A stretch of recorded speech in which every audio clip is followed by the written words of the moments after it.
Today, we're going to be answering all the questions that I received about posting every single day for 365 days. I posted a video at the 90-day mark, and I talked about it when I finished the whole year out, but while I'm working on the final video, I thought it'd be cool to come talk to you guys about it live and answer all of those questions. So the first question that we have is, what kept me motivated? So mostly spite. To be honest, it was mostly spite, but I also kind of just taught myself that it was a requirement to post 7 times a week. Like it was completely non-negotiable to me in my mind. It was like, if I didn't do it, the world would blow up. So I had to do it. And maybe that's a little delusional to do to yourself, but it worked for me. So that's how I kept myself motivated for the most part. When I started, did I remember how I felt about navigating content creation? This question kind of goes 2 ways. So it's like, how did I feel about starting content creation versus how did I feel about like the content creation environment as a whole? So I'll like kind of try to answer both, I guess. In terms of mentally, I've always loved making videos. I used to make stupid little YouTube videos as a kid. I would make Pokemon skits with my friends and I would act them out. So I've always like loved making videos and doing like content creation per se. So I've always felt good about it. In terms of the landscape of content creation though, I kind of hated it. Obviously I love making videos, but when you get started, it seems shitty because especially right now with shorts, everything is so brain rotty. It's kind of hard to feel motivated when you feel like you kind of have to oversimplify and like clipify all of your content in order to be successful. So I was feeling shitty about it. I was like, dude, I don't want to have to thumbnail max. I don't want to script max. I want to just make what I like doing and deal with it. I'm kind of used to it now.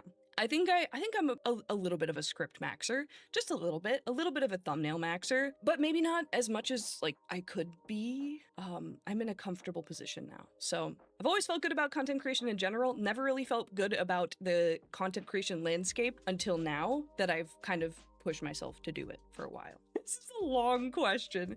What is your advice for someone who also wants to make content, but doesn't know how to start or where to start, doesn't have any skills in making content, brainstorming, script writing, recording, or editing? If you have no skills in any of those things, but you really like one thing that you think you can make content on, the first step to doing any of this stuff is just taking out your camera and recording. Or if you're a VTuber, just get out your model and record something. It doesn't have to be edited. It doesn't have to be cut down. Just film yourself in front of a blank screen, just saying, hi guys, today I'm gonna talk about trains. I love this one train. It is so cool. I love how I went to trains immediately, but you're just allowed to talk about whatever you want. And then if you do that and you're not motivated to start editing it and start getting better at it, maybe it's not for you, or maybe you chose the wrong topic. But in terms of like getting started, just start. Just record something. It's not that serious. But yeah, the current editing ecosystem, like I said before, is like super brain rotted. So if you want to like shorts max, like that's a lot of work. If you want to be posting on social media constantly, that's a lot of work. But if you just want to get started and you don't know where to start, yeah, just start with Thomas the Tank Engine. Just start somewhere. It's okay. You don't have to be posting all the time. You don't have to be making the most high quality content. It's totally fine to just post some bullshit. Even I watch videos nowadays that they're actually refreshing to see, where people just vent or like rant. No editing at all. It's just like a person talking. Like how YouTube kind of was in maybe 2015 to like 2019. There was a lot of that. It's good stuff. You could just do that. It's fine. Just start. What are the pros and cons of being consistent in posting your short videos or any other type of media that you post? It's mostly just pros, to be honest. Consistently posting is like always going to be beneficial to you, no matter what. Unless you're posting like literally the same thing every day, maybe that's not going to be beneficial to you if you post the same video that you edited once every single day. Like in that case, probably not. But if you're making like somewhat unique content and you post consistently, it's just helpful. It's just always going to be helpful to you. The pros are like the algorithm will become interested in you, of course, but then also you'll make friends. Like the more that people see your stuff, the more that you can get exposed to, not just like, it's not about just brand deals and like getting numbers. It's also just like you will meet people who are also interested in the thing that you are talking about. Maybe it's video games, maybe it's gardening. Like for me, I meet people in my community that are into gardening, and that's so cool to me. But that wouldn't have happened if I didn't randomly decide to post a gardening video, you know? So you make friends. Then there's the added benefit of just like you could potentially make money. It's just all around positive. But in terms of the downside of posting shit every day, it's very time consuming. Very, very time consuming. It can be a burden, especially if you're just starting, you don't have a manager, you don't have a shorts editor, you probably have no budget, you're doing everything yourself. It's very time consuming. So the downside is that you lose a lot of free time, if not all of it. Do not do this if you're in a bad place and you need to like have your little relaxing time. I would not recommend posting every day. It's no bueno for you. Do not do that. What do I do when I don't know what to post? From Dragnix. So when in doubt, post a cube edit. I said this in my 90 days video. I made a video at the 90-day mark about what I do when I don't, well, like in general, like my experience in the first 90 days, but what do I do when I don't know what to post? I post some bullshit, guys. It's very healing to shit post. It is. And I'm saying that with like, it's a little funny, it's a little silly, hee hee ha ha. I love shit posting, but also from an artistic perspective, it's healing. Like it feels good to just post something and not really care about it. Post something without the intent for it to do well. Just post something because you made it and it's fun and silly. That's okay. So when you don't know what to post, take a screenshot of your model and make it do a 360 in Adobe Premiere Pro and post it. There's nothing wrong with that. And it might do well. What do you know? It might perform, but you must be pure of heart with things like that. If you don't know what to post, just post some bullshit. It's totally fine. Okay. What is the Oh my god, this is fucked up. What is the secret sauce for a routine coming from an ADHD person from Pitch Black? I've always struggled with this. It's hard to have a schedule as a neurodivergent person at the same time that it's bad to not have a schedule. I think the secret sauce is to have a schedule that is very vague. So you need to like, instead of saying on Fridays, I'm gonna work for 5 hours on XYZ starting at 6 p.m. On Saturdays, I'm gonna work at 2 p.m. and then I'm gonna take a break at 5 and keep working until 8 p.m. Don't do that. Unless you really can. Like I can't always do that, especially because I can't always guarantee that I'll be feeling good that day or that I won't have really bad executive dysfunction or that I won't be in pain or something like that. Having a schedule just hurts me most of the time because if I mess up my schedule, I feel worse and it like makes me unable to do anything at all because now I feel so much guilt about my schedule being fucked up. So I think the move is to just make a vague schedule. So instead of a time, a place, for how long, just say, Friday I do this. Doesn't matter when, doesn't matter for how long, you need to do it. So you can learn to discipline yourself to do like a little bit or some amount. Maybe you can work up the amount if you can't stay focused for that long, but you need to hold yourself accountable to some degree, and that degree can just be, you need to do it a little bit on a certain day. That's what I do. And it was really, really hard for me at first, but I got used to it. And then if you struggle, of course, too, like one day is like too hard for you, you can't do anything. It's supposed to be your work day. Just move it to the next day and don't feel guilt about it because guess what? You set a vague guideline for yourself and it's okay. You didn't fail to meet your schedule. You're just moving it forward a little bit. That's totally okay.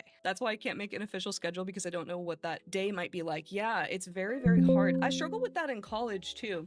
I would miss classes all the time because one, I would forget what class I had that day, and two, I would just like feel bad or I'd have like a meltdown about something and then like, I'm not fucking going to class today. It just never worked for me. So keep it vague. Discipline yourself to some degree, but keep it as vague as you can to where you can still get stuff done without struggling and without feeling bad, you know? You need to find the sweet spot for that stuff. How do you stick with it? Just kind of like what I just said, I guess. Pure discipline that you sort of develop over time in little bursts. And also telling yourself that the world will end if you don't post every day. If you're feeling like extra spicy like me, it's really hard for me when plans change too. It is. It's very, very challenging. That alone will make me have a meltdown. Like if I'm like, oh, my Saturday, I'm gonna edit this video Saturday. And then my mom is like, by the way, family dinner, I will literally have a meltdown. And it's not serious, but it just it is. Like, I don't know how else to explain this to an allistic person or to a person that is not neurodivergent. What is it called? Neurotypical? I don't know how to explain it. It's the world is ending when my plans are ruined. That's just how it is. But anyway, yeah, how do you stick with it? Just the world will end,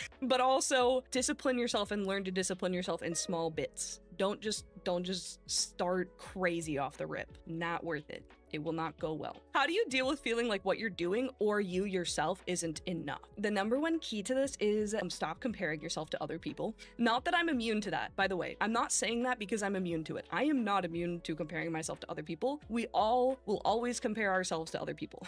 But you need to learn to change the mindset around comparing yourself to other people from, oh my God, this person's so much better than me, I'm never gonna be able to do that. You need to change the mindset into, oh my God, this person is so cool and I hope that I can do what they're doing someday. Or like, I'm feeling so motivated and excited that maybe that could be me one day. You need to like reframe all of the thoughts about you not being enough into something positive. And I will say, I also understand, everybody always says that, right? Just be positive. Okay, well, what if you like are so self-hating that you can't even like, it hurts you to be like, oh, I love myself and like, maybe I can be good one day. You can't even say that to yourself. Some people are like that. Some people have a really hard time with that. And if that's the case, then instead of trying to reframe everything to be positive and happy, you should just distance yourself from those thoughts in a different way. Think about something else. First of all, you could do another activity to get your brain off of those thoughts. Maybe go clean your room, maybe go for a walk, something like that.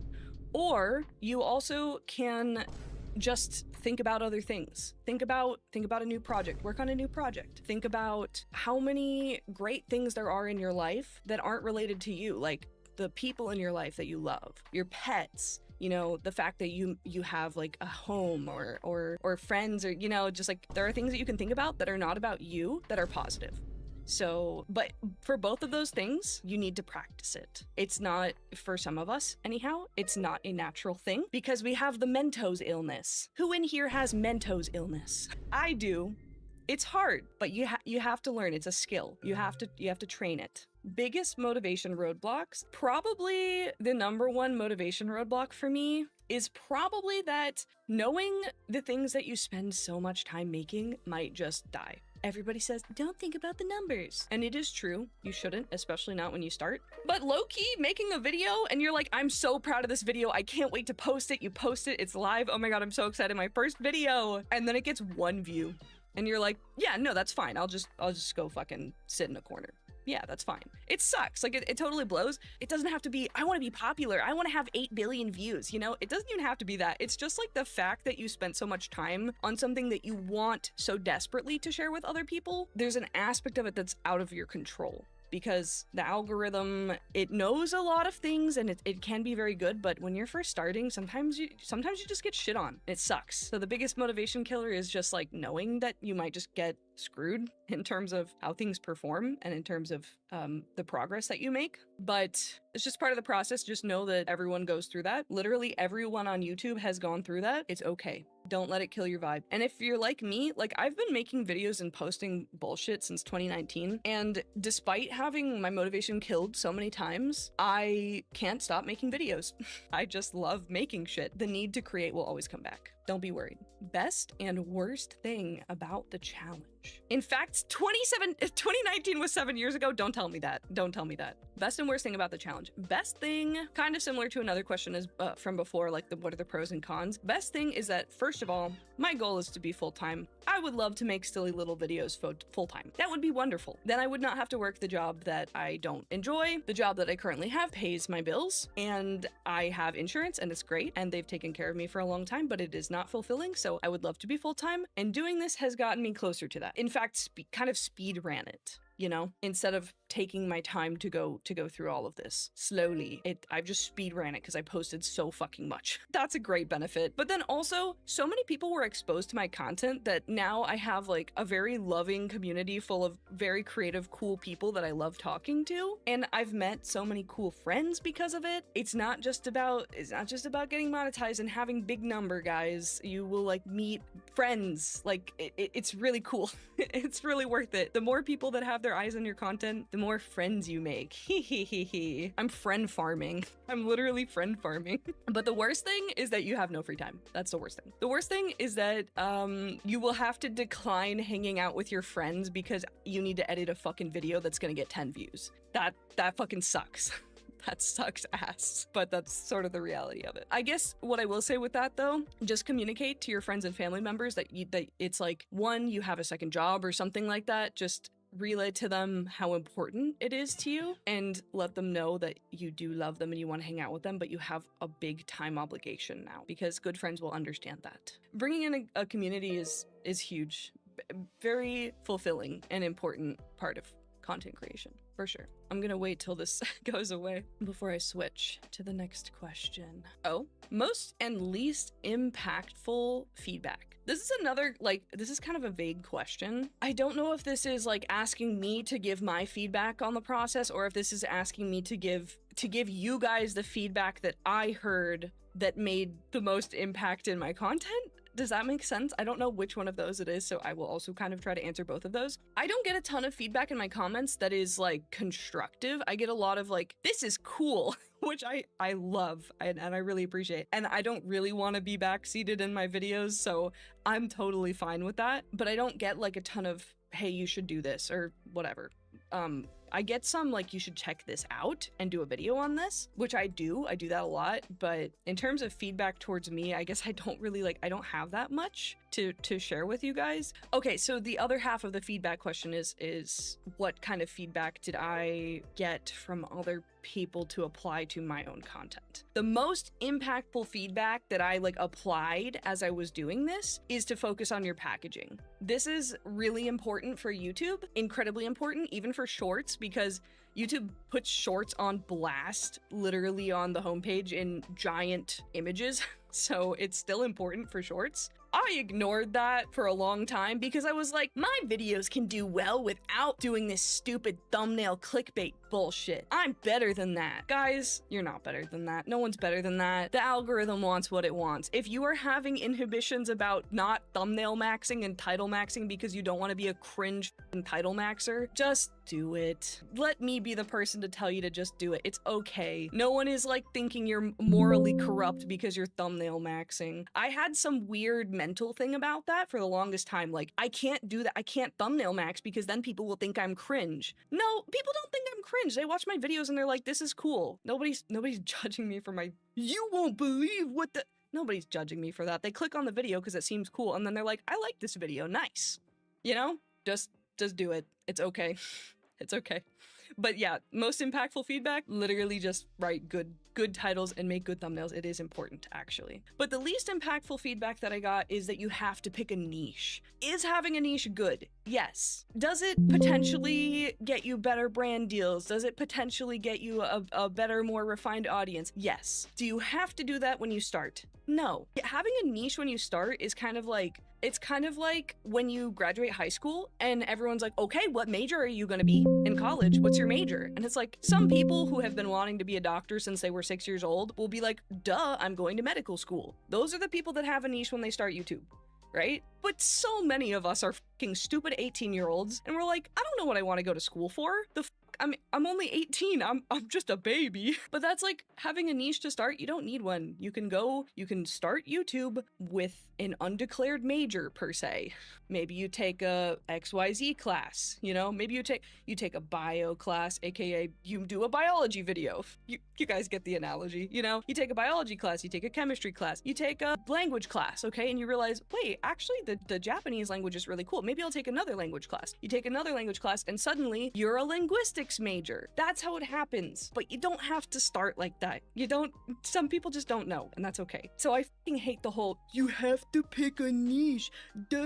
No, you don't. Just make like 75 different category videos and you'll figure it out later. It's really not that serious. And also, going back to the like, you're gonna get 0 views, you're gonna get 0 views sometimes. So who the fuck cares if you have a niche and you're niche maxing? It's not that serious. Yeah, so that's, in my opinion, bad advice, at least to start. It helps later on. It'll just be a stressful concept to you when you start. Yeah, every influencer says niche down, and it literally tilts me. I think that's part of the reason why I started spite posting, because I was like, what if I just fucking posted everything? What are you gonna do if I just post everything? You can't stop me. And ultimately I did niche down. Like, I have a niche channel now. I have 2 YouTube channels. I have a niche channel and a not niche channel. I never really, like, I am niche down on one channel, but my other channel, I just shit post. Feel free to do that. That's a good option. Have your bullshit channel and your serious channel. That's my strategy. My greatest fear with the niche talk is then being locked into some arbitrary thing and no one cares for you outside of that niche. And I can say that firsthand because I started VTubing videos.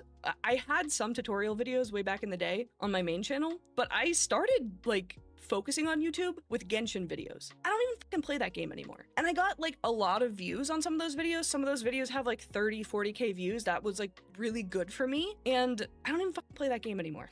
And then when I switched off of Genshin, it was like everyone fucking hated me. Everybody hated me. This guy thinks he can get away with not playing Genshin. Get a load of this guy. What a loser. Genshin jump scare. Yeah, a lot of us started with Genshin. Actually, Zikos and I talked about this a while back. Zico started with Genshin too. Overarching topic here. Develop a niche when you feel the need to develop a niche. Just start posting videos on whatever the fuck you want. It's not that serious. How did I handle the stress? Good and bad. I am not a person who typically shares a lot of my emotional distress publicly. No judgment towards you if you do. I don't always do that. So you guys never saw the bad stuff. There was a lot of bad stuff, okay?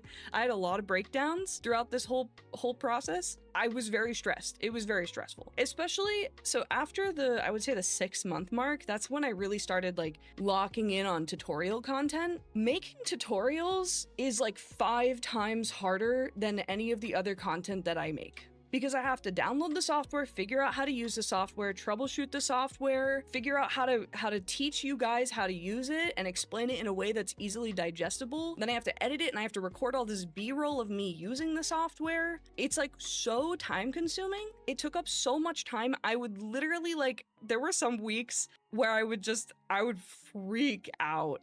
Like I was not having a good time. The first 6 months were okay. The 6 to 9, don't say anything. 6 to 9 month mark was like very high stress. I was stressed out, but I was managing. The last 3 months of this challenge, I was like burned out. I was not having a good time. Do I think that would happen to you necessarily? No. If you're doing Twitch clips, if you're doing something very high, what is the word? Like you have to do a lot of work to get it out, like tutorials, you might burn out. It's a lot of work, especially if you don't have someone editing for you. If you're doing this yourself, it's rough.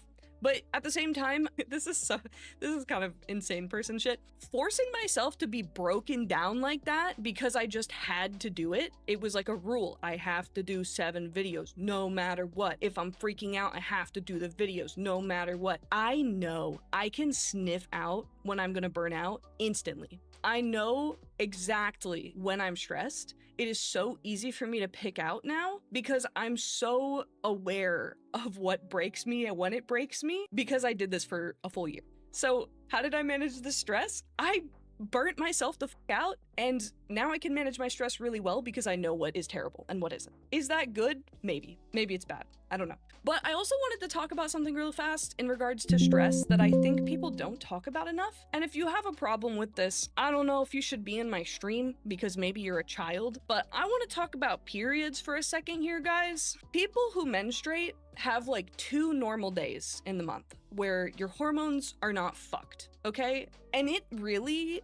really impacts the way that you can navigate content creation. I don't know how there's not a video. Maybe there is. I haven't seen one, at least not naturally pop up on my feed, right? About this topic. Your hormones are fucked up. If you have to get 7 videos out and you're like about to be on your period, like you're gonna have a fucking bad time. So you need to work earlier in the week. Straight up. You need to like learn how your cycle works. If you don't know what a luteal phase is, you need to look it up. If you don't know how your body works, you need to look it up. It contributes to your stress, whether you like it or not, in the background. And if you understand it a little bit better, you can work around it, and it is very, very beneficial. So if you are a person that menstruates, I really recommend you look into it, and it will help you a lot to know what periods of time you will be more productive and better feeling. Yeah. So that helped me handle stress too, now that I kind of know how my body works a little bit better. Because you don't learn it in school. You learn nothing, basically, about the details. So that is my recommendation to you.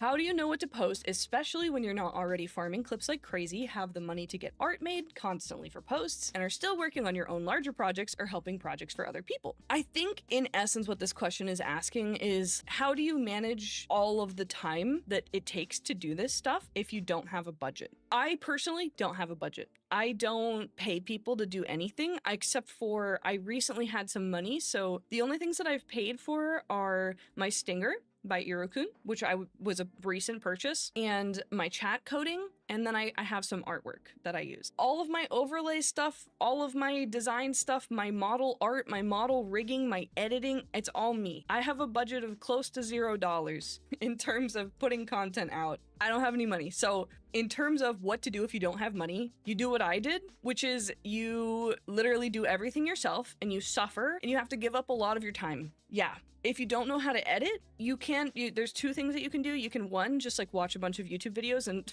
that image, oh my god. Sorry, distracted. You can do one of two things. You can learn how to edit on YouTube and edit for free in DaVinci Resolve, or you have the option to maybe not really edit that much. You can just do what I said like way back in the beginning, which is just record like maybe unscripted content of you like ranting, venting, whatever the fuck, because that's like close to no editing. As long as you can cut the clips down, that's pretty low key. Or the other option is you don't have any art to post because you didn't commission art, you can't make art, you can't edit. Maybe you just record little GIFs of your model moving. That doesn't really require any editing. You can just upload them to a GIF maker website, as long as you can record them in OBS, you know? So there's ways to make content, particularly on sites like Twitter, Threads, Blue Sky, or even Instagram. Instagram has like a realm of images still, despite it being mostly reels. Text-based sites, if you tweet with a GIF like every day, you could probably be pretty successful.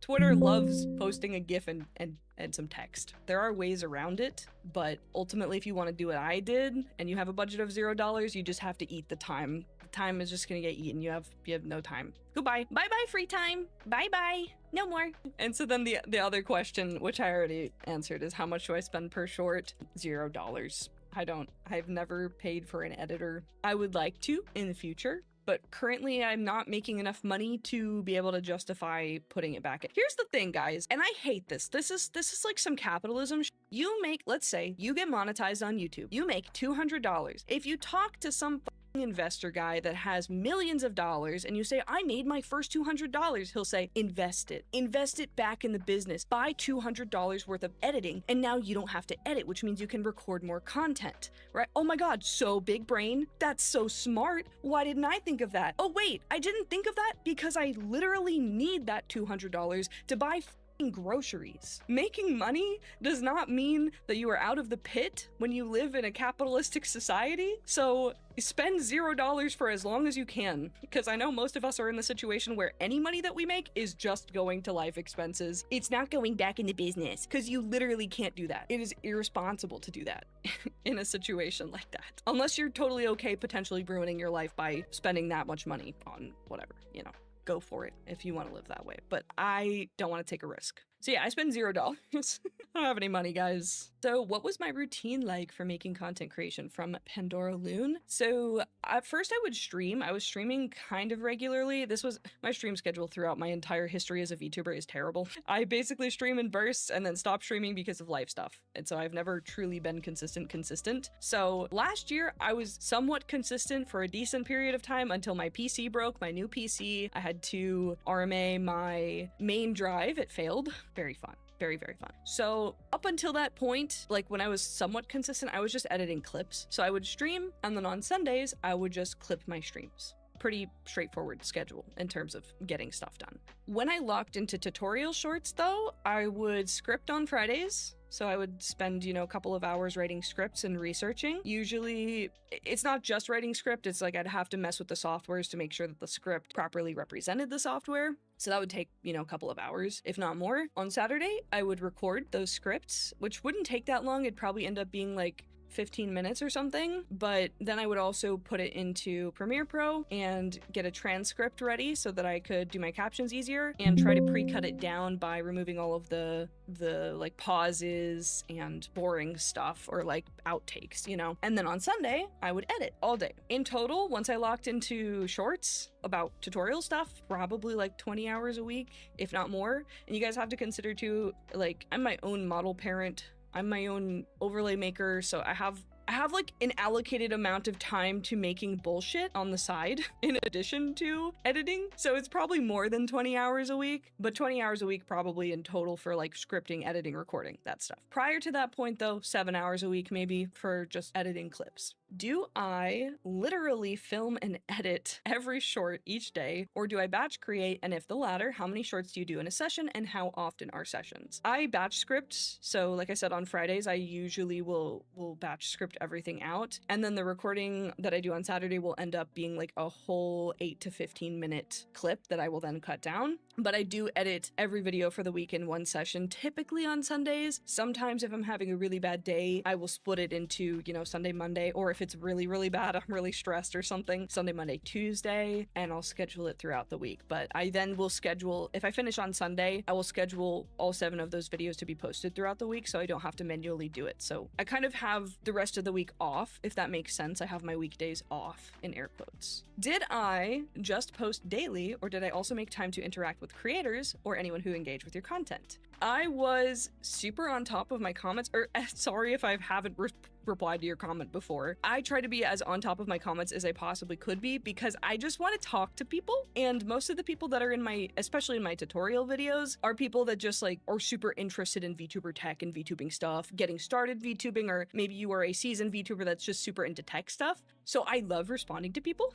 It's very fun to me. I like to talk to people. So yeah, I tried to stay on top of that as best as I could. But in general, I would say I have like a medium amount of interaction with other creators in terms of like hanging out and like making friends. I have made a lot of friends, like I said, but I don't necessarily network or try to network really hard. I don't think that's the most necessary thing. I think you should engage with the people who seem interested in the same topics as you, and then it's not so much networking, it's mostly just like making a friend. I think the concept of networking in the VTuber community has erased our concept of what a friend is. You can just have friends that like the same stuff as you that you can hang out with. Did you guys know that? Anytime there's a tutorial on meeting people in the VTuber industry, it's like, oh, you need to be networking. I'm sorry. I don't really want to be replying to everyone on Twitter if it's not something relevant to me or some person that I really like care about. I'm replying to stuff that I give a shit about. I'm not network maxing. I'm not anything maxing. At least I try not to be. The thing is that I strive to not be anything maxing because I just want to be a chill guy as much as I can be while also being somewhat successful so that I can quit my job. You have to max some things to some degree, but so yeah, I talk to people. Yeah, I've made some friends. Yeah, I respond to comments as much as I can, and I think that is very important, and you should dedicate some time potentially to responding to your comments because they're people that took interest in you enough to the point that they wanted to engage with you, and I think it's good to respond to them. How did you learn new skills related to your content creation and VTubing activities? YouTube. Literally YouTube. Literally everything's on YouTube. You need to learn how to make art for your VTuber model? YouTube. You need to learn how to rig? YouTube. You need to learn how to edit BB? Yeah, baby. You need to learn how to edit videos? YouTube. Social media strategy? YouTube. YouTube University. Exactly. Literally everything I know how to do, I learned on YouTube. There's a video for everything. If you need to pick up a skill, just look it up on YouTube. There is a tutorial on it, I guarantee you. Did I have a background in a similar field, or did I have help learning from friends or strangers in the community? I went to school for astrophysics, which is completely unrelated to any of this. So I don't have any professional training in motion graphics or video editing or anything like that. I literally went to school for STEM, so I don't know. The most that helps me out is that I know a little bit of code. So the coding stuff helps me with my stupid VTuber bullshit, like the slot machine on my robot. That's the most that it does. It had no assistance in posting everyday videos, you know, aside from the fact that maybe his coding was a piece of content at some point. So yeah, I was a STEM major. It was rough. It was a rough time, but I do know some math stuff that I probably forgot, which is fun, I guess. But yeah, so currently I work in healthcare. I can't elaborate on that, but that also has nothing to do with VTubing or art or anything like that. So everything that I know is self-taught. I did say this earlier, I've always made videos ever since I was a kid. I've been editing stupid little YouTube videos, so that's been a consistent thing in my life, but not professionally or anything like that. Then, can you share a video of how you worked so we can see your workflow? If you guys are interested in this, I can do a video on, like, I don't know, do you guys like those day in my life videos? It'd be hard to film, I guess, as a VTuber since I don't have like a real body to show you, but I could maybe do that. A work day with Flux. Or maybe I'll do a 12-hour live stream of me editing all my bullshit. That would just be boring though. Make it funny and memey. I did mechanical engineering. I think your major's higher on the difficulty though. It's not like I was good at it. I mean, I was like a B student. I was like decent at it. There were a lot of very smart people in my major though. But yeah, if you guys are interested in that, maybe I could do that at some point. I don't have any plans to right now. How did I plan / gather info / script? As a tutorial person, most of the tutorial stuff, like the software and tech stuff that I learn about, I find out about on Twitter. Twitter is just the place that I scroll the most, so that's where I get a lot of information about new things. Aside from that, in terms of planning, I mean, I will just grab the software and download it and mess around with it and make sure I get it. But the best planning tool for me is Trello. I use Trello. I don't know if you're familiar with Trello. This is not sponsored by Trello. Trello, if you want to sponsor me, reach out to me. I use Trello to plan my stuff, and I always tell anyone that is neurodivergent that Trello is a great tool to use, because Trello is kind of like a sticky note thing where you can open it up and load it, and you can literally click on it once, type what you need, press enter, and it stores it in your board. So it's kind of like I love it because it's basically a sticky note thing. I can put stuff on a bulletin board essentially.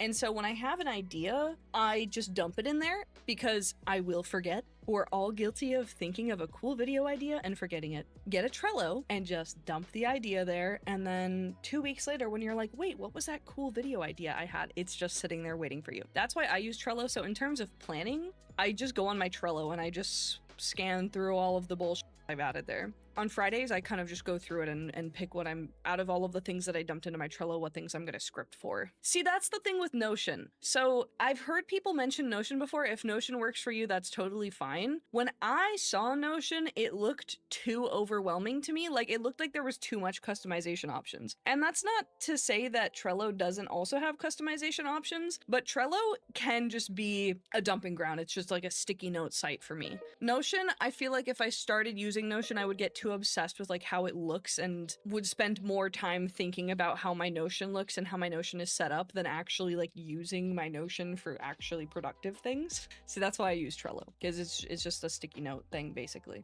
How did you learn what worked and what didn't work? Mostly views is like the easiest metric to look at, although truly, if you're gonna look at one metric, it's probably how often people swipe off of your video. Like, the retention rate is really good to help you get better at making your videos. That's fucking diabolical. But views is a good place to start. Like, if your video doesn't get views, it might either be YouTube is trying to figure out what's going on with you as a person and your content, or it might be that the video was maybe just not landing, and that's okay. But in general, if a video that I made didn't get that many views, it probably would be beneficial to look back at the video and see what's wrong with it, but also your eyes aren't necessarily trained for that, but the algorithm is. So at a certain point, you kind of have to just trust that the algorithm tried to send your video out and it just didn't perform, and just disregard it. Something needs to change. I'm going to move on. Next idea. I'm going to do something different. So that's kind of what I did. Don't cling onto things, and you will learn faster what works and what doesn't if you just, instead of trying the same idea over and over again, saying like, this is going to work, this surely will work this time, goodbye, next idea. If it does well, then you stick with that. But until then, if it just doesn't get views, that was pretty much just what I went off of. Is that the best metric to use? Probably not. Some YouTube connoisseur is probably laughing at me right now, but that's just what I did, because I feel like it's the easiest thing to look at. Here's the thing too, is like, a lot of people are like, oh, I'm stuck in 200 view jail. You're getting 200 views, 200 people saw your video. I mean, that's like an entire 200 person classroom in a college. Like, that's a lot of people. So again, it's hard to decide one thing to base your is this good or not off of. You're free to choose your own. The way that I went about it was just views. But yeah, getting 200 views doesn't mean you're unsuccessful or anything like that. It just means, first of all, 200 people saw your video, which is awesome. But if you want to hit the 1K mark, maybe next time you do something a little different. That's totally okay. Does the work pay off for the actual amount of engaged viewers you get? So I don't know if this is in regards to like YouTube or if this is in regards to like conversion to Twitch. I mean, if you pull up my Twitch stats on Twitch Tracker or the Social Blade or something, I mean, I like more than doubled my view count, I think. It's like there's way more people here. I mean, I'm super not used to it, but most of you came from YouTube or Facebook or something. Does the work pay off? Yes, there's a lot of people here now that enjoy the same things that I do that are here to talk to me, and that's awesome. I would say you guys are pretty engaged. I mean, you're sitting here listening to me yap, so I would say that's pretty engaged, and that's for Twitch conversion though. In terms of YouTube, I feel like I also have pretty good YouTube engagement. I have pretty good Instagram engagement. You have to consider too, I do tutorial content, so of course people are going to comment because if they're interested in it, it's something that's very easily talk aboutable. You know? It's not, I'm putting out a video, not that I don't put out Twitch clips, but when you put out a Twitch clip, if it's funny, people might just watch it and be like, haha, funny, and swipe and not comment because it's not something relatable to them necessarily. So I feel like my engagement rate is high just mostly because of the topics that I covered. But yeah, totally. I mean, posting every day for 365 days, like you're just gonna get people that like your content and want to talk to you. So totally there's a good amount of conversion there. And yeah, on my Twitch, like literally all of you guys are not from Twitch. This is insane. I started streaming in 2021 on and off, not consistently, but between 2021 and last year when I debuted this current model, I think I had maybe 700 followers in those entire 5 years. I stopped streaming and started posting on YouTube, and I had what are we at now? 5.3K while I wasn't streaming. If that says anything, you need to make offline content, guys. It's very good. What do you recommend posting if you do post daily? I would recommend doing, especially if you stream, just do Twitch clips. If you want to do really like high octane Twitch clips, it is a lot of editing work, but you don't have to do that, especially not when you're starting. So definitely the easiest thing to do is just take a Twitch clip, mildly edit it, and throw it out there. That's the easiest and fastest thing to do. If you don't stream, you can do scripted content that is just also not highly edited. There's nothing wrong with doing scripted content that is you just yapping, and maybe it's not really edited, it's you staring at the screen. Maybe there's some transitions here and there, but it's mostly just you talking. Nothing wrong with that. So that's a good place to start too, if you don't play games or don't stream. But yeah, don't do tutorials is my recommendation. It's just a lot of work. It's just a lot of work to do. And multimedia is also hard. Like if you like the gardening stuff is hard to put together. I would not recommend doing that. So Twitch clips or scripted stuff is the best bet to post daily. Especially in the VTuber realm, people love scripted VTuber content. People love VTuber gaming clips too. So it'll just do well. Or if it doesn't do well, you'll get to a point where it does well after you practice. Did I find a difference in multiple posts per day? This is just not applicable to me. I'm just putting it up here so you guys know that I can't answer this question. I only posted like double posts. At some point my Facebook broke and I had to double post a bunch of stuff. And then maybe a couple times here and there, there was like a silly trend or something that I double posted because I had scripted content or scheduled content. And then I also like edited some stupid bullshit for a trend. So I really didn't do this that often. And I don't even think it made that much of a difference. In fact, I actually think Malumi just posted about how she posted multiple clips per day and saw a negative result from doing that. So I have no input on this. I would look it up. Sorry, I don't have any info for you. How do you choose interests so as to not niche down? To start, I just did everything. I just posted what I was interested in. So that was, first of all, gaming, like Twitch clips of me gaming offline, audio trends, like silly little animations, VTuber audio trends, gardening videos, scripted content, the bullshit tutorial, like literally just everything. If you enjoy a thing at all to any degree, make a video on it. And then if you didn't like making the video, that's not your niche. That's how you navigate that. Is it hard to make each video different? Yes, to a degree, because especially with Twitch clips, like, guys, let's have a heart-to-heart for just a second here. VTuber content, we all be editing the same. It's always a sound at the beginning, you pop in, you do a Gaussian blur, you use a Rasutoya, you do the animated paper background. Literally every video is the same. No offense, no offense, no offense. I do it too, but they all look the same. They're all the same video, it's all the same format, it's all the same editing.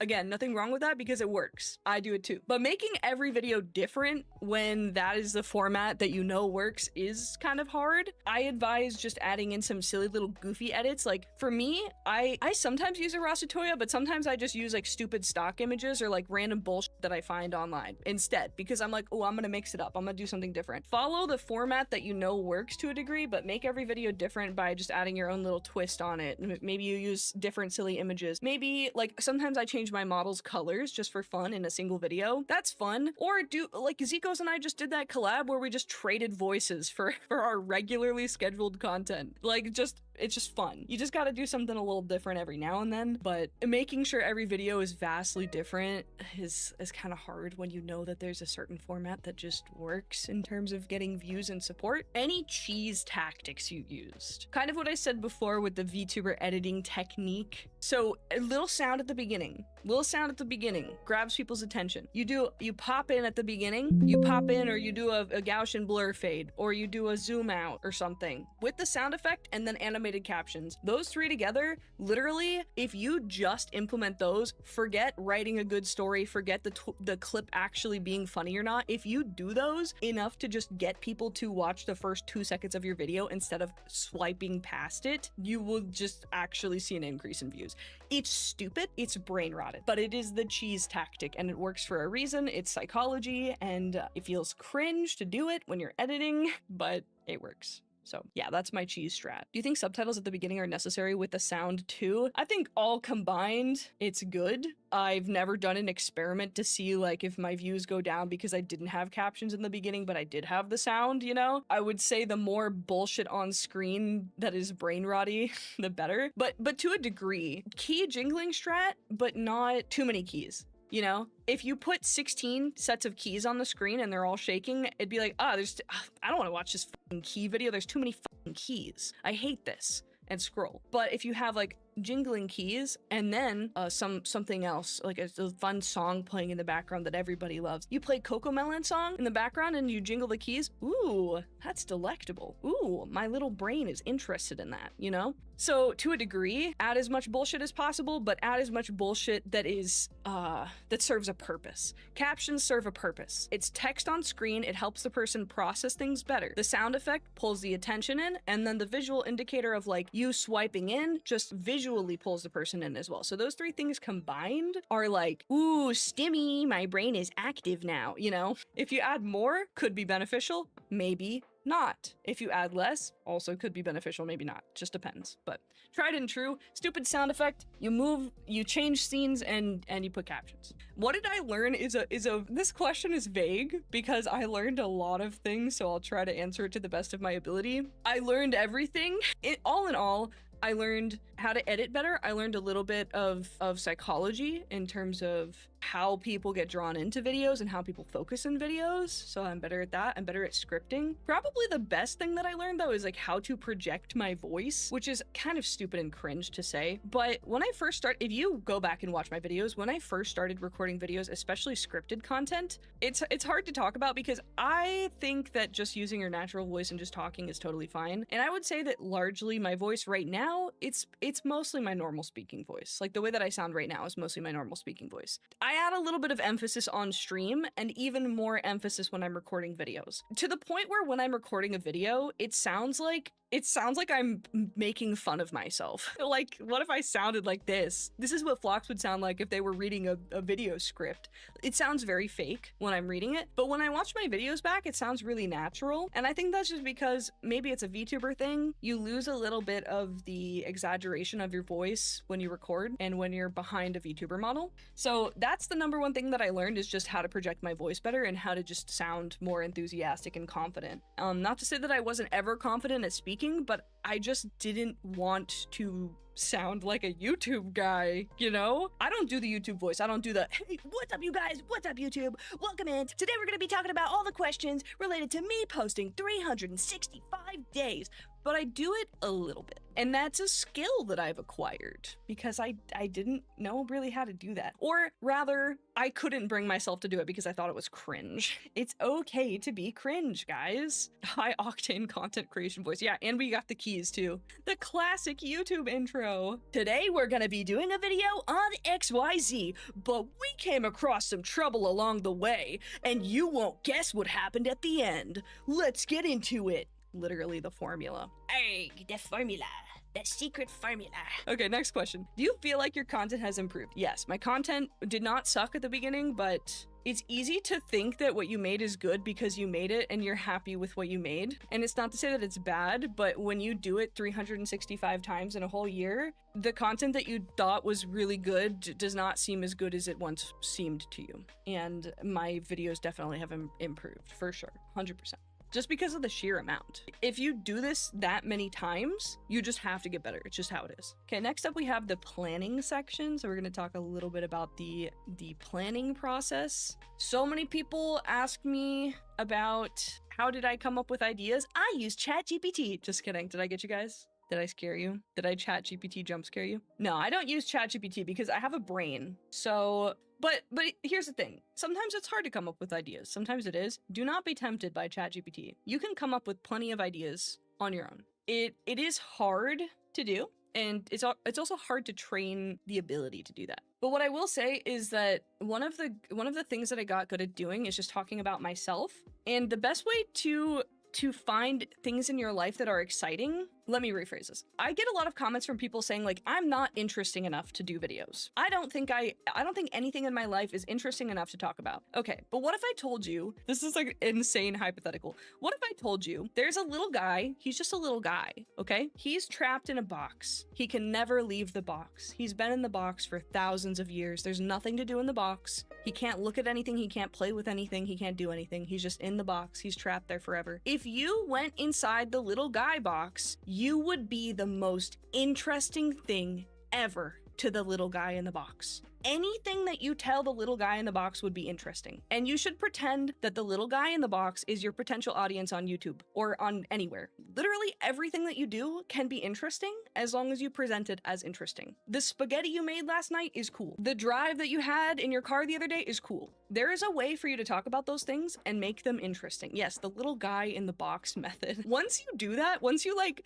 think about the little guy in the box, you suddenly have so many things to talk about. And yeah, so I hate when people say like, oh, I'm not interesting. You are. You just haven't used the little guy in the box method. So how do you come up with ideas? Just think about your life. Talk about your life. Talk about the things that you enjoy. Talk about the things that you don't enjoy. Talk about the mundane things. I stubbed my toe the other day and it sucked. That's a video right there. There you go. You know? But also on top of that, if you have absolutely no ideas at all, are we the guy? Yeah, you guys are the little guy in the box. You're trapped in the box. You're trapped in the box. Traps you in a box. Now watch my fucking tutorials. But yeah, like just try and think about it that way. There's a lot to talk about when you realize that you are a unique person and that you are interesting. But at the same time, you aren't, and that's what makes people intrigued to hear your perspective because maybe they've had an experience similar to yours that they can relate to. I was gonna say though, I posted 30 days worth of prompts over on Twitter. I think I mentioned this earlier. I'll leave a link to it or I'll retweet it later so that you guys can see it if you're looking for it. If you have no clue what to post, maybe you can start there. If you're trying to do this yourself, or maybe you just want to start doing offline content more, feel free to start there.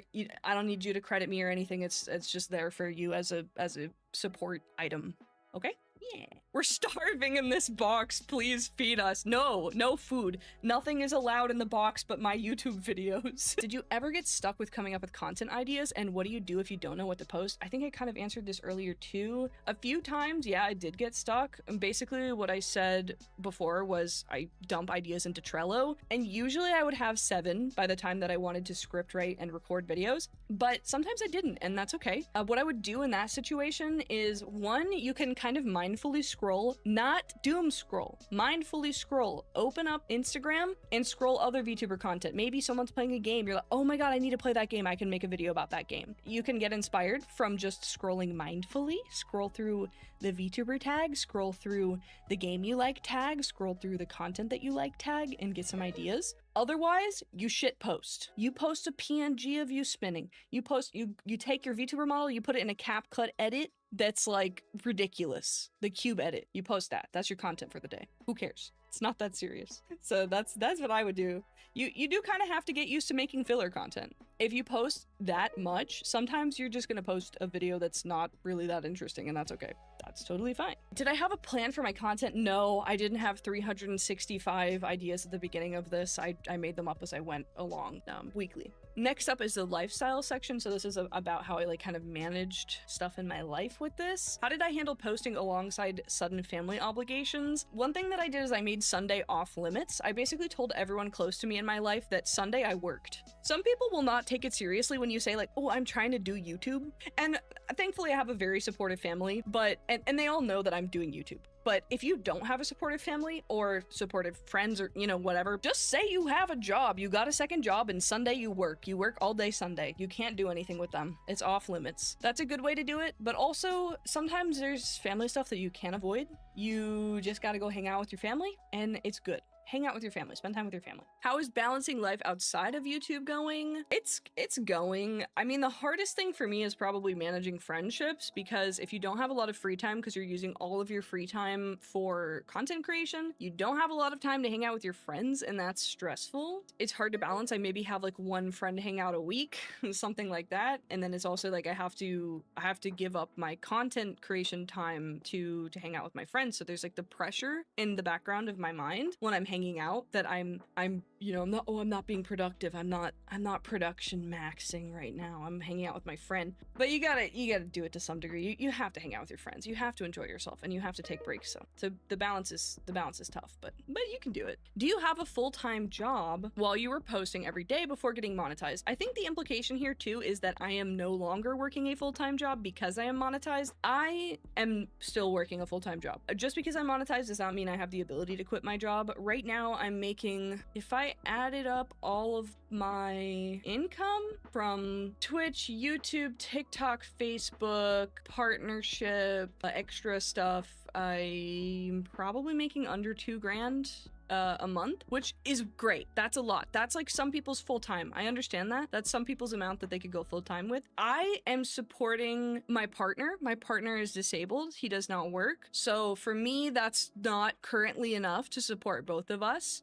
but I still work a full-time job. So yeah, that's actually more than I thought. I mean, that's the thing. It is a lot at the same time that it's not. If you were delivered 2 grand to your house, that's student loan payments, that's groceries, that's rent, you know, that could potentially get you on your feet. It's a lot of money. But at the same time, it's not, if you live in America, like that's 1 month of rent, you know? So like that buys you a month to solve everything else in your life. So I'm still working full time for the time being. I support me and my partner, and life is expensive in the States. So maybe we'll get there eventually, but yeah, I do have a full-time job. I have 2 full-time jobs, basically. I am a VTuber on the side with all of my free time, and I work full-time, 40 hours a week, hopefully one day. But yeah, don't think that you can just, if you get monetized on YouTube, that's it, you know? It's a lot of work, a lot of stuff goes into it. And like I said before, most of that's going into life stuff. It's not just like, I'm not putting that back in the business.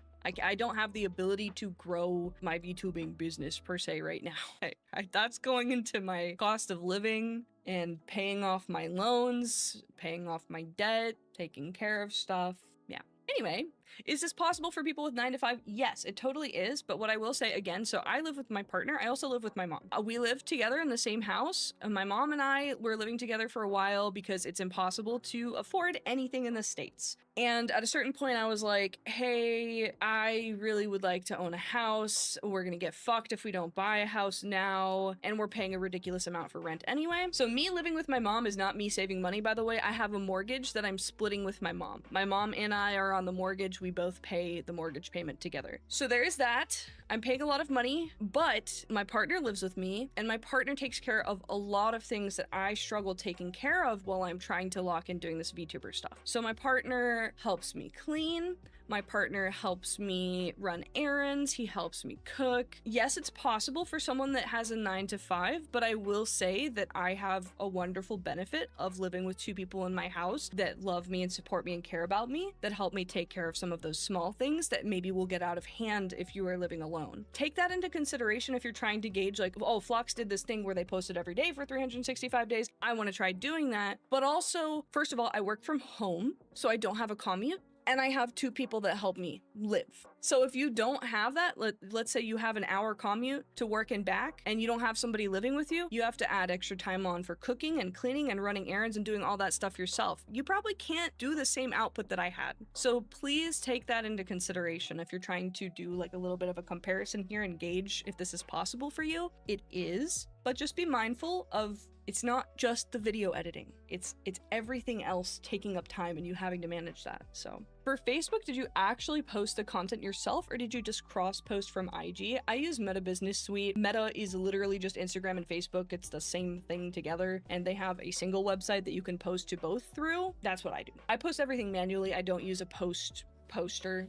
I cross post through Meta Business Suite, and then I post directly on TikTok desktop. And what's the other website that I post on? YouTube desktop. However, YouTube desktop does not let you select your thumbnail for shorts content. You have to do it on the mobile app. And no, it is not on the YouTube Studio app. It is on the YouTube app, the regular YouTube app, which is so stupid. And no, you can't upload a custom thumbnail on YouTube. You have to embed it in the video by putting it at frame 1 or the last frame in the video so that you can select it in the frame selector. Just so everybody knows. What was your process for brainstorming, scripting, recording, editing, and content creation while also balancing your daily life, work life, and health? So like I said before, I script. I said this a couple times. I script on Friday, I record on Saturday, I edit on Sunday. But sometimes maybe I'm having body pain, maybe I'm having fatigue, maybe I'm having executive dysfunction, maybe I have an autistic meltdown because XYZ happened, and I can't get my schedule done the way that I want to get my schedule done. It's kind of hard to balance that at times. So if that happened to me, I would basically just push the goalpost ahead by a couple of days. I need to be done by Tuesday instead, and that's fine. That would happen to me pretty frequently, I would say, quarter of the time. Sometimes you just have to do some bull. You just have to get used to being comfortable moving the schedule forward a little bit. And that's why I said earlier too, having a vague schedule, if you are neurodivergent, is really important because it gives you something to hold yourself to without giving yourself the ability to crash out when the schedule is not followed to a T. Sometimes life just happens. Yeah, exactly. What are your plans for the future, and how do you plan to protect yourself from burning out? I know how easily I burn out now. I understand when I'm gonna burn out. It's super easy for me to snuff out at this point. I know when it's gonna happen, so I just stop working on what I'm working on. I work on a different project, or I go do something else. And in fact, sometimes I give up for the day. Sometimes I just say, nope, today's not the day. I'm gonna edit everything tomorrow. I can't do it. And guess what? Those days are lovely. I have a great time accepting that I can't do it today, and then I go and I watch some TV, I hang out with my partner, I hang out with my dog, and we just relax. And it's a wonderful time. It's a wonderful reset. I'm really good at avoiding my burnout now. And even now, I would say like I'm semi-burnt out, but not to the degree that I can't make things anymore. So I stopped this challenge I finished up in early May, and so I haven't posted every day since, or not early May, early March. So I haven't posted every day since then, but I've still been making long form content and posting everywhere else and streaming. So I don't feel burnt out because I still feel motivated to work on things. And I think that's just because I just know how to manage it now. But I think that's because I broke myself. I don't necessarily think that I studied my burnout and became super burnout knowledgeable. I think I just ruined my life for a whole year, and now I know how to not ruin my life. It's very apparent to me now. So I don't know that I have the best advice in figuring that out for you. But yeah, in terms of plans, I definitely want to do more challenge stuff. I think I might do like a Twitter challenge or something next. Twitter is like my primary platform that I scroll on there. I get a lot of information on there about VTubing tech. A lot of tech companies are on Twitter posting about new updates and things. So that is kind of the place that I exist on the most. And I would like that to be a larger platform of mine. So maybe I'll do a Twitter challenge, Twitter growth challenge. I don't know. Or maybe I'll do like a I streamed every day challenge. I think that'd be fun too, but I probably would have to be full-time before I can manage that. I don't think I can do that in the current state of my life. So, okay. Would I dedicate a year to do this again in the future? And if so, what would you do differently? I would never do this again. I'm gonna be honest, guys. I would never do this again. I would do it for a month, maybe. Like a month. Like maybe I'll do like, ooh, May Madness, March Madness, where I post every day, like just as like a yearly thing. Because 4 weeks compared to 52 is nothing. And I could definitely do that.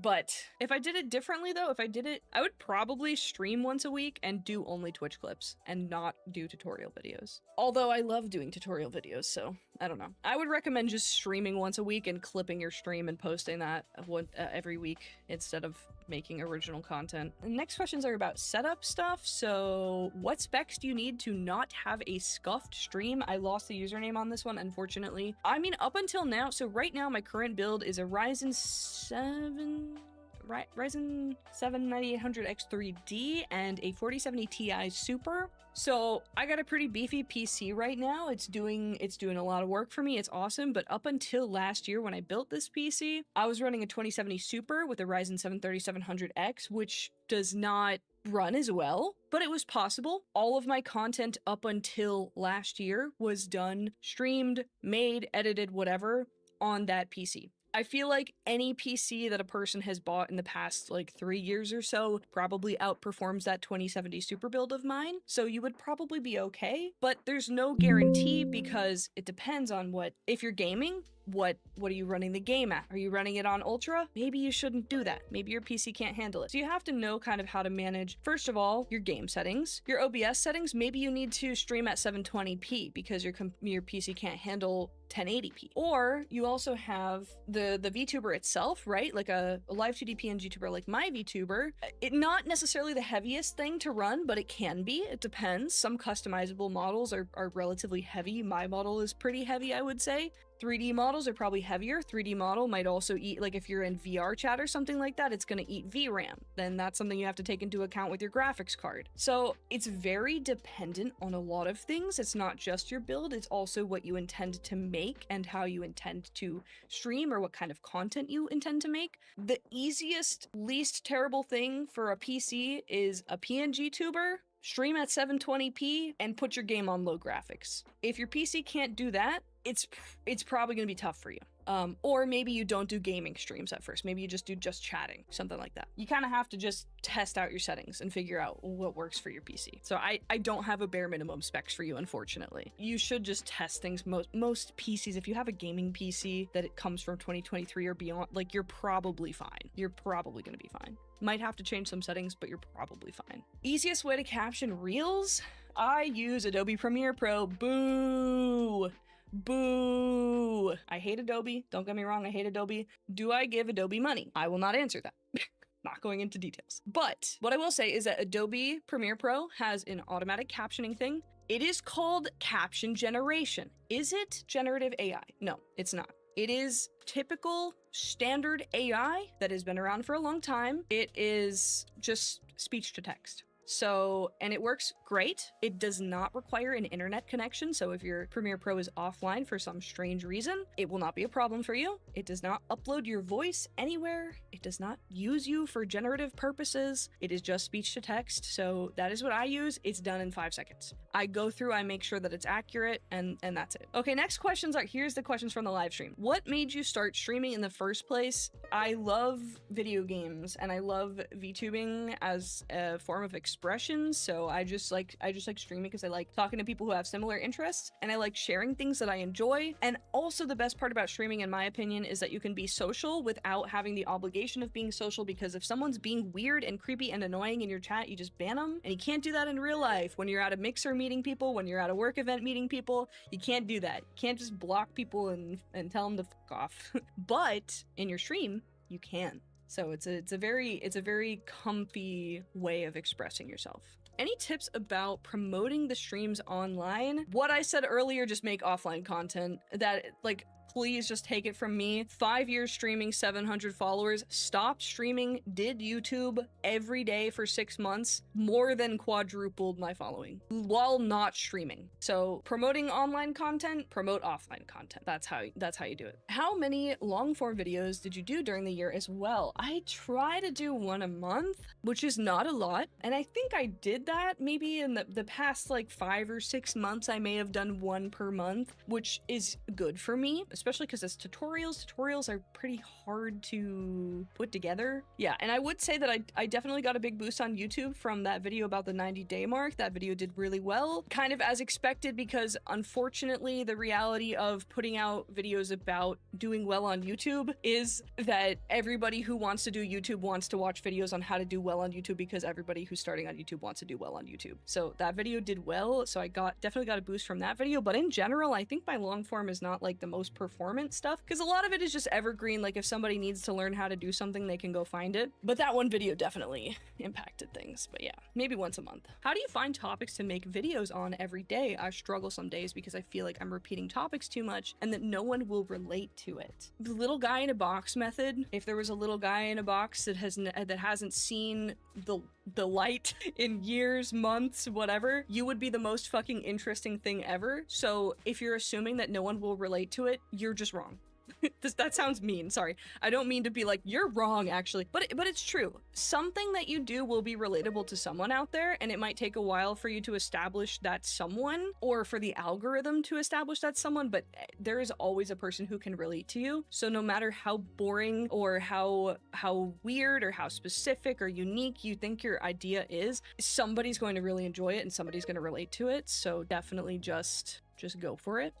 But how do I find topics? Yeah, just look inside yourself. Look inside yourself. Look deep inside yourself. But actually though, like, talk about the meal that you ate the other day. That's an idea. Let me look at my desk right now. My desk, well, it's covered in fucking product that I don't really want to put on blast right now. I look down, okay, my controller, my Xbox controller. My Xbox controller broke. I do a video on how my Mobo has Bluetooth and my Bluetooth doesn't work. What's the deal with that? There's a video idea. What else is around here? What's on my floor? My floor is fucking dirty. I do a video on why is vacuuming so fucking annoying even though it takes 5 minutes. Everyone can relate to that. There's a video idea. Is it boring? Hell yeah, it's boring. Nobody wants to make a video on a fucking vacuum, but it's relatable. There are ideas surrounding you in your room right now. You can make a video on anything. And the good thing is that the more videos that you make on anything, the better you will get at selling the idea as interesting, even if it's not, because you're just practicing. Everything is an idea. But also, I have prompts on my Twitter, 30 days worth of prompts to give you ideas to get you started. Again, I will link those at the end, and we'll retweet them on my Twitter so you can find them easily. I consistently find your perspectives and videos heartwarming and encouraging. Thank you so much. That's very sweet. I really appreciate that. Thank you for being here. For live streaming, how do you stay focused when chat is doing its absolute best to throw you off? Completely unrelated to the Chungus War going off as I submitted this question, of course.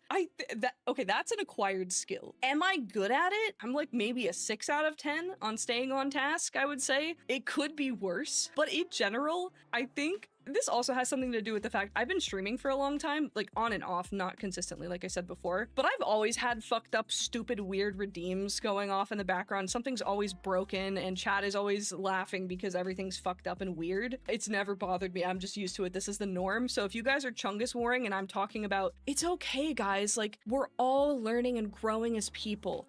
And we're all gonna make it someday. And you guys are just Chungus war. I don't even think about it. I don't even think about the Chungus war. It's out of my mind. It's honestly, I'm used to it. It's the easiest way that I can answer that. But I guess it's an acquired skill because I definitely used to get thrown off by things breaking or by things being boisterous in chat. I'm better at it now. acquired skill. I sit in my own mind palace when I'm streaming as much as I can to tune out the chaos so I can stay focused. I guess having, you know how ballerinas, when they are doing their little spinny spins, pirouette, whatever the fuck it's called, the way that you don't get dizzy when you do that is you have a focal point. And every time that you do a spin, you stay focused at that one point. And that's like the point that you check in with when you spin around. That's kind of what I do with chat. I lock into a statement in chat. And then if I get distracted, blah, blah, blah, blah, blah, I remember like Storm Prime, Bluetooth on my friend's computer didn't work. Okay. Oh, you guys, Bug Bites keys. Oh my God. The other day I ate an apple and it was so good. Video games. I'm playing video games. Oh, my apple keys. Okay. And then I look back at chat and I'm like, what the fuck? And then I'm like, wait, Storm Prime said Bluetooth, and I lock in on that comment. It's like most recent comment that I was talking about, I try and store in the back of my memory so I at least have one thing to return to if I do get distracted. And honestly, that's not foolproof because sometimes it doesn't work. But yeah, hopefully that answers your question. That was long-winded. Gen X here, what's your opinion on someone older trying to enter the industry, both from a financial and an entertainment viewpoint? I'm 29. I think that makes me a Gen Z. So I only have Gen Z perspective. Like ultimately, I'm only in the perspective of like my age range, okay? But there are tons of people of every age. That makes me fuck off. Ban Apple for 10,000 years. Yeah, there's tons of people of every age range on Twitch. There's, oh my gosh, what's her name? I just love puzzles. Is that her name? I don't know how old she is, but she is not in the same generation as me. She's in a different age range than me. It's an age range greater than myself, and she is doing phenomenal on Twitch. She is a magnificent streamer.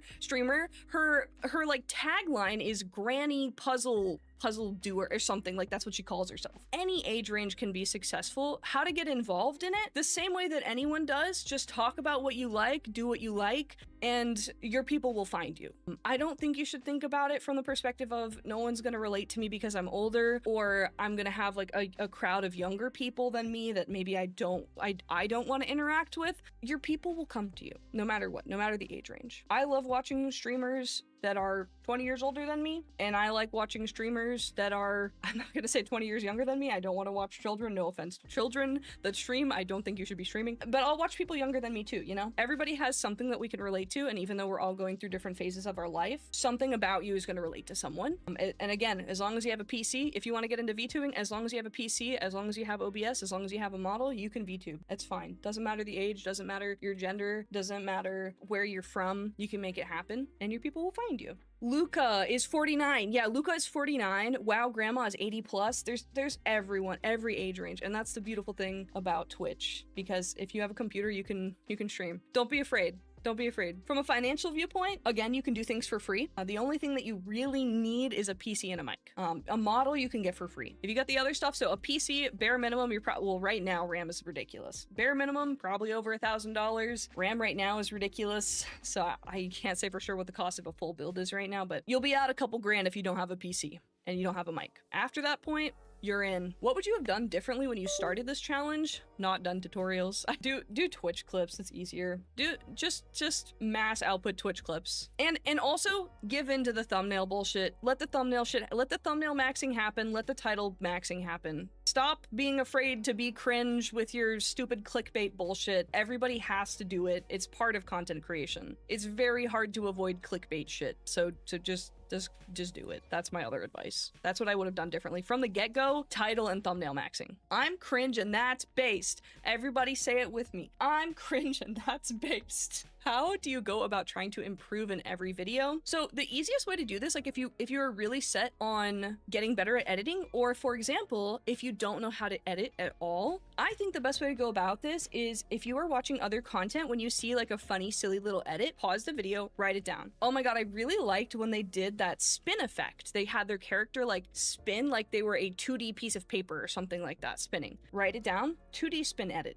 very silly. To me, that's easy. I know how to do it. I've been editing for years and years and years. You're learning how to edit. Maybe you don't know that. Next video, you pop that in there at some point. You figure out how to add that in just so that you can learn how to do it. Suddenly, somebody else watches your video, oh my god, that's so silly, that little spin edit, that's so funny. Your video is instantly better because you learned a new skill about how to do funny little silly spin thing, and it's potentially beneficial to you. And slowly, if you do 10 videos, now you have 10 new acquired skills, and you can put all 10 of those new things that you've learned into your next video. So suddenly, your video that had no edits in it now has 10 different styles of edit in one video, and it's way more interesting and way funnier, or I don't know, visually exciting, I don't know, to whoever's watching it. Do one little thing at a time in every video. On top of that, there's just the regular stuff, you know, cut out extra air, learn about when you don't cut air. Sometimes you want to leave a little pause in there. That's important too. Maybe you learn about how to make the hook more interesting. Just do one thing at a time. Don't obsess over one video. Just try to do one thing per video, one little small thing. What if, is it bad to add too many things in a video? It can be. I think the ADHD, like, bullshit maxing helps you win in the algorithm, but also, yeah, it can be bad. So don't just add bullshit for no reason. The bullshit that you add needs to have purpose. Purposeful bullshit, okay? We got purposeful bullshit, tiny guy in a box method, okay? Are you guys following? How do you overcome the feeling of being overwhelmed when you want to do something, but it feels overly monumental? Also 2019. Okay. No to the second part of the question. How do you overcome the feeling of being overwhelmed? I'm not really the person to ask about that. I'll be honest with you guys, I crash the fuck out when I'm overwhelmed. I literally will have a mental breakdown over it. But what I will say is that having a mental breakdown over things and crying for a long time is actually sometimes good. Sometimes that's your body's way of being like, you need to stop and you are refusing to stop, so I'm going to make you go sit down in bed and lay down for 45 minutes because you can't do this anymore. If you have the ability to prevent the breakdowns that could potentially happen from you being overwhelmed, take a step back, go outside, walk around, pet your dog, pet your cat,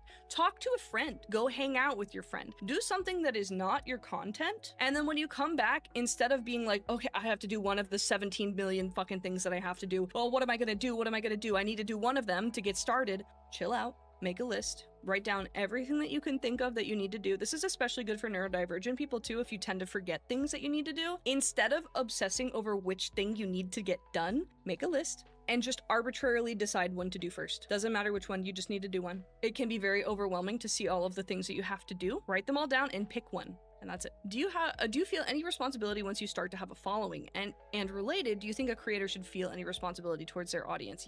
Yes and yes. It's definitely a weird feeling. Like, I wanted to jumpstart everything so that I could get closer to quitting my job. And my expectation is maybe I would build a little bit more of a following so that I could start pushing for brand deals and more consistency. To my surprise, things kind of blew up. I was not expecting my accounts to be where they are right now. I was not expecting to be partnered with Elgato. I'm very thankful for all of this, of course, but I wasn't expecting it. And so I feel like I have this unique perspective. I mean, not necessarily fully unique, because some people have experiences too, right? Some people will blow up overnight. And you suddenly go from having, like, you know, a small chat where it's very intimate and you're talking to everyone and you're reading every comment to now I can't read every message and I feel guilt because I'm like, oh my God, I'm so used to reading every message and now I can't do that anymore. And I feel bad about it. So yeah, I feel like this weird sense of responsibility because I want to still have that connection with everyone that like I used to. And it's like, it's hard to balance. It's hard to think about at times, but I guess I just have to remember that everyone that is here because they enjoy the same things that I do. Maybe they've learned something from me. Maybe they just want to hang out. Maybe they just want to be a part of the community. And hopefully everyone is aware that I'm trying my best to communicate with you all as much as I can. You know, I have other life responsibilities and obligations to where the amount of time that I have to allocate towards talking to you, it's not enough to talk to everyone anymore. And I just hope people can understand that. I think you have to mentally balance the fact that you won't be able to get to everything anymore, and that's okay. That's just a part of it, and just do your best. I do feel a responsibility towards my audience though too, especially because I do tutorial content. I don't want you guys to be downloading sketchy bullshit. I don't want you guys to be getting yourselves in trouble with trying to get software that you don't want to pay for, because these are things that come up in my tutorial content. So I feel responsibility towards you guys in a way that's like, I don't want you to make mistakes. I don't want you to mess things up. Like if I did a PC building video, you know, I don't want somebody to go build a PC and watch my tutorial and I skipped over something and then somebody's PC is fucked because they watched my tutorial and I didn't mention, don't put 8 pounds of thermal paste on your CPU, you know? Honestly, that's your own fault. But you get what I'm saying though. I definitely do feel responsibility. What's your way of meeting other creators, like in their posts, showing up in their streams and chatting? All 3 of those. Joining their Discord. I'm not much of a Discord user. I chat in my Discord as much as I can. I love talking to everybody in my Discord. I think they're all aware that I struggle sometimes to consistently be there, but I try my best and I love yapping with y'all when I am in there. Given I can barely keep up with my own Discord, I'm not really like a join somebody else. I'll join your Discord and I'll be there to physically be there, but I don't talk a lot. So yeah, for me it's the other ones mostly. So liking a post, replying to the post, showing up to streams and chatting. I'm mostly a lurker, but I'll come bother you in your chat if I want to hang out with you. Most of the friends that I've made have messaged me first because I'm a loser. Yeah, good way to start though is just Twitter replies, I would say, if you're nervous.